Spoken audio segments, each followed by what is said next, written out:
So last month, I actually had someone call my office and ask a really good question that I never really quite thought of before. In their situation, his wife was actually retiring from teaching. She had 30 years of service, but she was only 54 years old, and she wanted to put money into the TAP annuity. So they asked, one, can we do that? What the penalties would be, because we're pulling out before 55, and we're not supposed to be touching Plan 3 money until 55 to avoid the 10% penalty. And 3, what the tax implications would be for that. So I did some diving into it, cross-checked the IRS tax code with Washington State code and such. And what we found was the Washington State TAP annuity actually does qualify for Rule 72T. Now, 72T is basically a withdrawal strategy that the IRS allows you to take money from pre-tax accounts at any age, really, as long as the payments are going to be, for the most part, pretty even or close together. There's not going to be a big variance in this income, and the income has to go from the time you retire until you're 59 and a half. We can't stop it anywhere between there. So we're basically saying, hey, we're retiring early, or to avoid this 10% penalty, we're going to take withdrawals that we promise to take until we're 59 and a half. So as long as you follow those rules, we're not taking more income out per month, and we keep it going 59 and a half, we avoid the 10% penalty. So Rule 72T doesn't only go for the TAP annuity. It's pretty much any type of retirement account out there. As long as you fill the proper paperwork and the payments stay equal, you can realize the strategy. Now, one concern the gentleman had was that because the TAP annuity had a 3% cost of living, it would actually increase each year. And because it increased for a period of time over and over again, that it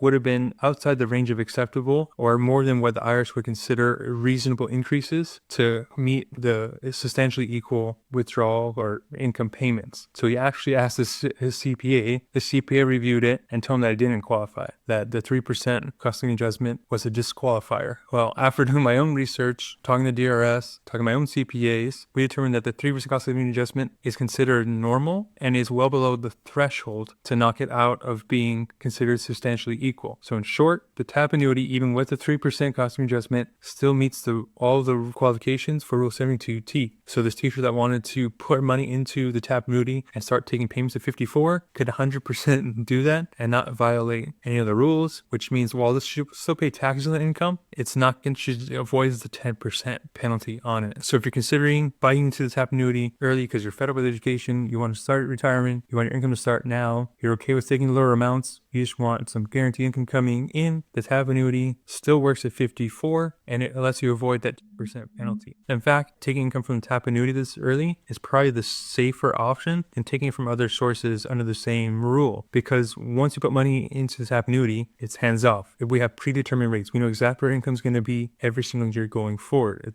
It's all math at that point forward. There's nothing you can really do to mess it up. We can't withdraw money once it's in there. We can't ask for extra payments, reduce payments. So it's really hands off. So this is one of the safest ways to use Rule 72T to your advantage. If you wanted to do this through a different type of retirement account where you have more control of it and you're the one determining the income rates and such, there's just a little bit more considerations you have to think about, and you need to make sure you're not dipping into or taking too much money. You need to calculate how much increase you can actually take each year without violating the rules. Because if you were to violate the rules, then you incur penalties on this. Now, I go more in depth on this topic inside of my retirement planning class for Washington State employees. So if you want access to that, make sure you join in our free community. The link is in the description below. And until next time, remember that your future depends what you do today.